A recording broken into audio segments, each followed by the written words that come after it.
Alors moi je suis politologue de formation et en fait je m'intéresse à la montagne, notamment sous l'angle des questions des politiques publiques qui sont mises en œuvre pour soutenir le développement de la montagne ou sa protection. Et puis aussi, comme je suis spécialisé dans les questions du tourisme plutôt, de savoir un petit peu comment se passent les relations entre les acteurs en station, notamment en station de sport d'hiver. Et puis évidemment aujourd'hui, quand on parle de la montagne, quand on parle du tourisme, on pense beaucoup aux changements globaux, notamment aux changements climatiques. Et c'est quelque chose qui est effectivement au centre de mes travaux, de s'intéresser à ce que ça déclenche comme défi pour les territoires de montagne, tout ce qui est lié au réchauffement climatique. Alors, quand on pense à la montagne, on pense en premier lieu au ski à l'hiver, c'est-à-dire au fait que finalement il y a moins de neige et que ça pose un enjeu sur ce qui a fait la richesse de passablement de territoire en montagne dans les Alpes, qui est justement le développement du ski depuis les années 1960. Mais on pense peut-être moins à l'été, alors que le changement climatique a aussi de gros effets, notamment tout ce qui est lié à la fonte du permafrost et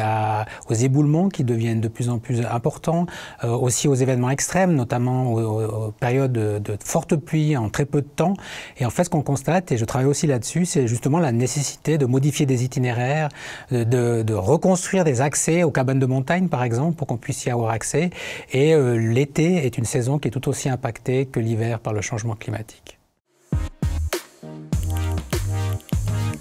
Je pense qu'on doit vraiment profiter de cette période un peu particulière liée aux conséquences de la pandémie actuelle, du Covid-19, pour essayer aussi d'ancrer un nouvel imaginaire du voyage ou du tourisme. C'est vrai que ces dernières années, on a beaucoup développé un tourisme de masse qui finalement faisait que les gens partaient relativement loin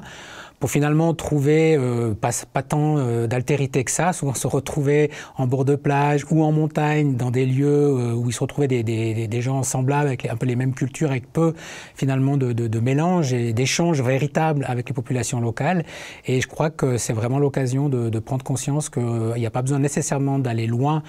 pour réussir ses vacances, qu'on a aussi toute une série d'activités proches de chez nous, que l'on ne connaît pas, et on a vu clairement en 2020 par exemple une série de sites qui ont été redécouverts entre guillemets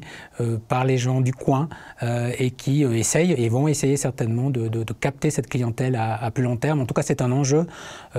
pour les destinations en Suisse de réussir finalement à faire en sorte que la clientèle qui les a redécouverts l'année passée revienne dans les années qui viennent.